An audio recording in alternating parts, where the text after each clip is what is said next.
That's true though, Jeremy. I mean, we've got more infections, less condom use, less awareness. Let's put these questions now to Professor Olive Shisana, who represents the HSRC. Good evening, Professor, and thanks for joining us.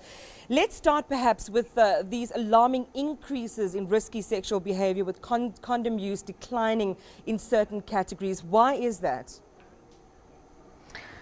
Well, it's interesting because for a very long time, since 2002, we've been seeing increases in condom use until 2008. And then in 2012, we've seen a drop. And that drop is not only occurring amongst young people, but it's occurring also amongst older people. And the reason for the drop, we suspect, is that people are now buying condoms as opposed to getting them free. By that, I mean that there is an increase in the proportion of those who are buying condoms as opposed to getting them free. The condoms are distributed, and maybe people are just getting tired of the same condoms and they do want a change. I'm not sure, but this is what we're finding. I think it's interesting and it's key because along with that goes the prevention messages. Are they just not well targeted in, as you say, differentiating, where you can find free condoms, how they're packaged, and why people should use them? Are we missing the mark there? I think you're quite right. There's a major problem that we identified in the study, in the sense that the messages are no longer as strong as they used to be. Before, we used to have a lot of messages on the taxis, on the bus, on the buses. There were messages on billboards. There were lots of messages on radio.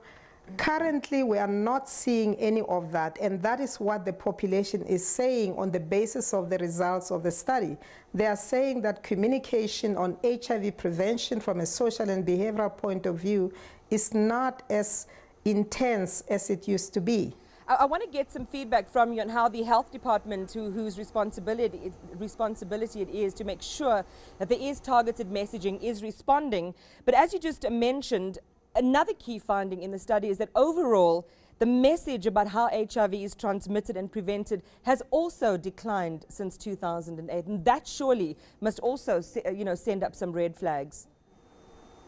Yes, I think the concern is that once you don't have the messages out there on radio, on TV, and all other places, it begins to manifest itself in terms of results on knowledge. Knowledge levels begin to drop, and we've seen knowledge levels dropping, and they've dropped to unacceptable levels at the moment.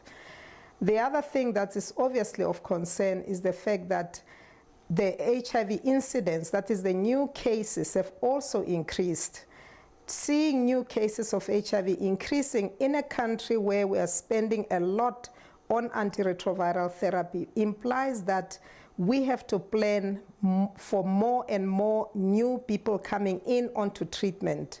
How far high can we go in terms of spending on treatment when we still have so many new infections that are coming? So we need to do something, all of us. I don't think that this is a problem that the Department of Health alone can be able to address. I think it's a societal problem that we need to address, and a societal problem in the sense of changing the social values. Some of the values that we have in this country do promote the spread of HIV. But do you think the combined agencies, Professor Shisana, who are responsible for the right messaging and all of the other factors associated with managing this pandemic are becoming complacent?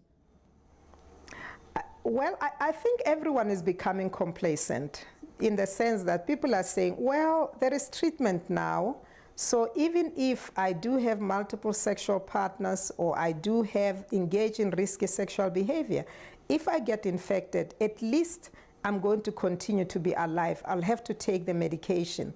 So we need to change that behavior and that attitude. Somehow or other, we need to start talking to people to say, this country cannot afford to continue paying for health care in terms of antiretroviral therapy simply because of the fact that new infections are continuing to occur and people are becoming complacent. I think also even the health workers have concentrated a lot more on the treatment side to get more people into treatment, and they forgot the social and behavioral aspects.